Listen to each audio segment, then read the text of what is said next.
मंदिर की आत्मा। गांव बापस्ती की पहाड़ी पर एक मंदिर था जो कई वजहों से प्रसिद्ध था। बापस्ती के परिवारों में आपसी सौहार्द बना हुआ था। इसकी वजह उस मंदिर को ही बताया जाता है। अरे ओ विमला, ये इस मंदिर की कहानी क्या है रे? अरे ये मंदिर इस गांव के लिए बहुत ही शुभ है। अरे शुभ तो है, तो फिर भी लोग इस मंदिर से दूर क्यों रहते हैं? ये इतना वीरान क्यों रहता है?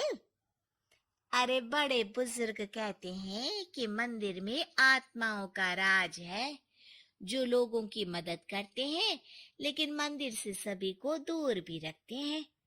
अरे ये कैसी आत्मा है जो लोगों की मदद भी करते हैं और लोगों को मंदिर से दूर भी रखते हैं? अरे यही चलता आया है यहाँ पर, इसीलिए कोई कुछ बोलता नहीं। क्योंकि जिसके घर में कोई भी परेशानी होती है तो बताते हैं कि इस मंदिर से उन्हें मदद मिलती है। अरे वाह, ये तो अच्छी बात है। तभी इस गांव में इतनी खुशहाली दिखती है। तभी बाहर किसी की चीखने चिल्लाने की आवाज आती है। दोनों बाहर निकलती हैं तो देखती हैं कि गांव के एक बुजुर्ग रो रहे हैं क्योंकि शहर से उन्हें कोई बुरी खबर मिली है। अरे क्या हुआ चच्चा, रो क्यों रहे हो आप? हाँ चाचा, बताओ ना, हुआ क्या? अरे क्या बताऊं बेटे, मेरा बेटा शहर गया हुआ था कमाने, लेकिन आज खबर मिली है कि उसका एक्सीडेंट हो गया। वो अस्पताल में भर्ती है। अरे तो इसमें परेशान होने की क्या बात है चाचा? जाओ शहर और बेटे का इलाज करवाओ। हाँ चाचा, विमला सही कह रही है। आप शहर जाओ और इलाज करवाओ। अरे कैसे इलाज करवाऊं, अभी पैसे नहीं है और शहर के अस्पतालों में इलाज का खर्चा लाखों में आता है। अरे चाचा, भगवान पर भरोसा रखो, कहीं ना कहीं से मदद जरूर मिल जाएगी। बस आज का दिन कैसे भी काट लो। अरे अब तो बेटा थोड़ा समय काटना भी मुश्किल होता जा रहा है। देख कमला, तू ही समझा चाचा को। अरे पैसों का कहीं ना कहीं से इंतजाम तो जरूर हो जाएगा। अरे चच्चा, जब विमला कह रही है तो थोड़ा उस पर भी भरोसा रखो। चलो आपको घर छोड़कर आ जाती हूँ। उसके बाद कमला उन बुजुर्ग को लेकर चली जाती है और विमला मंदिर की ओर चली जाती है। विमला मंदिर की सीढ़ियों पर चढ़ते हुए दूर से नजर आती है। उसके बाद वो आंखों से ओझल हो जाती है। उसी रात उस बुजुर्ग के घर के बाहर एक थैला रखा हुआ मिला। बुजुर्ग उस थैले को देखते ही चौंक पड़ा क्योंकि उसमें 5 लाख रुपए रखे हुए थे।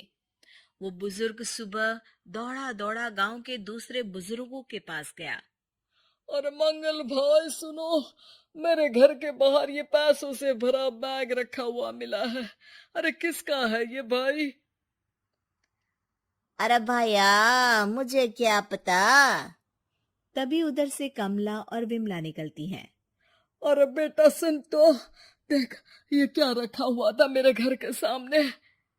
कमला और विमला हैरानी से देखती हैं। अरे वाह, देख विमला, तूने कहा था ना कि कोई ना कोई मदद जरूर करेगा। अरे भगवान सबकी मदद करते हैं। ये पैसों की मदद भी भगवान ने ही भेजी है। और क्या, अब चच्चा सोच क्या रहे हो, शहर जाओ और बेटे का इलाज करवाओ। ठीक है बेटियों, जो तुम कहो। चलो निकलता हूँ शहर बेटे का इलाज करवाने के लिए। अरे विमला, एक बात तो बता, ये इन्हें मिले तो कैसे मिले पैसे? अरे मैं ना कहती थी कि ये मंदिर सबकी मुसीबतों में मदद भेजता है। अरे वाकई बड़ी पुण्य आत्मा है मंदिर में। सो तो है, लेकिन उनके बारे में लोगों को कम ही पता है। अच्छा, और तुम्हें क्या पता है? अ, जितना पता था वो तो बता दिया। ना रे ना, मैं नहीं मानती, तू कुछ तो छिपा रही है। अरे कुछ ना छिपा रही, जो पता था वो बता दिया। मंदिर से लोगों को मदद मिलती है, बस इतना ही पता है। ठीक है बाबा, अब नहीं पूछूंगी।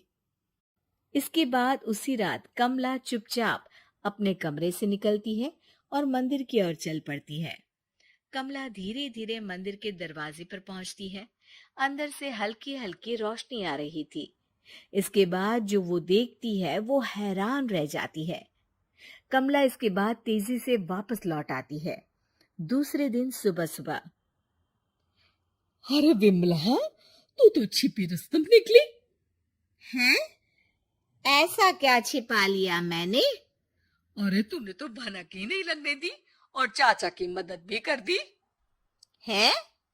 ये क्या कह रही हो? ऐसा कैसे कह सकती हो तुम? मैंने कोई मदद नहीं की।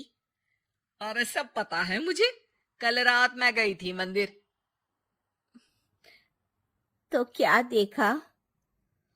अरे तुम्हारा पति और कुछ लोग वहां दिखे। बोरियों में नोट भरे हुए थे और सभी नोट गिनने में लगे हुए थे। तो तुम्हें क्या लगा? वो क्या कर रहे थे? अरे मैं समझ गई कि वो लोग कहीं से डकैती कर पैसे लेकर यहाँ मंदिर के पीछे छिपाते हैं। अब जब तुम जान ही गई हो तो बता देती हूँ, लेकिन ये बात किसी को पता नहीं लगनी चाहिए। मेरे पति डकैती नहीं डालते हैं, बस उन लोगों से पैसे छीनते हैं जिन्होंने गलत तरीके से पैसे बनाए हैं। और फिर लोगों की मदद करते हैं।